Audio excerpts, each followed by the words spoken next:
माझ्या यूट्यूब फॅमिलीला मकर संक्रांतीच्या खूप खूप शुभेच्छा. तुमच्या सर्व इच्छा पूर्ण होत ही स्वामींच्या चरणी प्रार्थना. आज म्हटलं नैवेद्य दाखवायचं आहे, आज चांगला दिवस आहे म्हणून म्हटलं गोडी डाळ बनवूया. आता गोडी डाळ म्हणजे मिरची किंवा हळद टाकून बनवतात, तिला गोडी डाळ म्हणतात.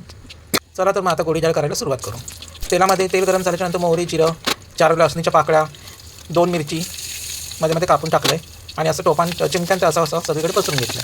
नंतर 4 कढीपत्त्याची पानं ही बघा मस्तपैकी त्याला फोडणी द्यायची आणि नंतर कुकरमध्ये डाळ उकळून घेतलेली आहे तोपर्यंत एक अर्धो टॅमॅटो मी अर्धं टॅमॅटो घातलं कारण भरपूर डाळ बनवायची आहे. ही बघा फोडणी द्यायची आणि चांगली सगळं मिक्स करायचं आता. आणि बाकी काही नाही, ओल्या नारळाचा खोबरा थोडासा किसून ठेवलेला तर वरून शिवरूचा आज आणि हळद. बाकी काय वाटा पिठापाचा जेवण करत बसले नाही आज. म्हटलं देवाकाने 4 पुरीव काढलं आणि बाहेरून श्रीखंड आणलं गोड म्हणून. आता पुरीव दाखवलं नाही कारण म्हणजे कसं पुरीव तर सगळ्यांनाच माहिती आहे, त्या नवीन असं नाही. म्हटलं डाळ आणि भाजी दाखवूया. आता या किसलेला खोबरा वला त्याच्यात थोडंसं पाणी टाकायचं आणि असं मळून घ्यायचं म्हणजे त्याचं रसव मस्तपैकी येतं आणि त्या बारीक होतं बघा. आणि वरून असं टाकायचं ही ना डाळ ना मस्त लागता अशी खोबरं किसून वरून असं शिवाडलेली डाळ ना भारी लागता. आणि मग काय मीठ टाकायचा, डाळ चांगली उकळत दिलेली ऑलरेडी कुकरमध्ये उकडलेलीचा.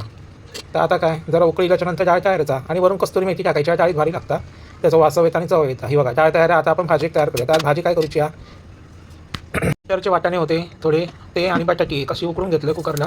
आता या भाजी कढईमध्ये तेल टाकलं, तेल गरम झाल्याच्यानंतर थोडीशी जिरा आणि मोहरी टाकलं, कढीपत्ता टाकलं, एक टमाटे टाकले बारीक कापून, सगळं आता तेलात परतून घेतलं. त्याच्यानंतर हे सगळे मसाले काश्मीरी लाल तिखट, मालवणी मसालो, हळद, धनेपूड आणि थोडंसं आलं लसूण पेस्ट ही सगळी टाकले आतमध्ये. ही पण भाजी बिना वाटपाचीच करूच्या. ही बघा या सगळे मसाले टाकले आणि तेलामध्ये चांगले असे परतून घेतले. ते आता या सुके झाला म्हणून त्या वाटण्यातच पाणी घालायचं. त्याच पाणी घेतले कारण त्या वाटण्याचं चव उतरलेली असतं त्याच्यामध्ये, त्याच पाणी घालायचं. आणि बघा अशी ग्रेव्ही तयार झाली. आता ही ग्रेव्ही कशी तयार सुटत चालली आणि वाईस कस्तुरी मेथी ह्याच्यातच टाकलं, तुम्ही हवी तरी टाका पण टाकून बघा. आणि ही थोडी ग्रेव्ही आणि मी बाजू कशी काढून ठेवलं आहे ती नंतर दाखवते तुमका कशात काढली ती. आणि मग ही उकडलेली बटाटी होती एकच, ती अशी कुस्करून त्याच्यामध्ये ग्रेव्हीमध्ये फिरून घेतले.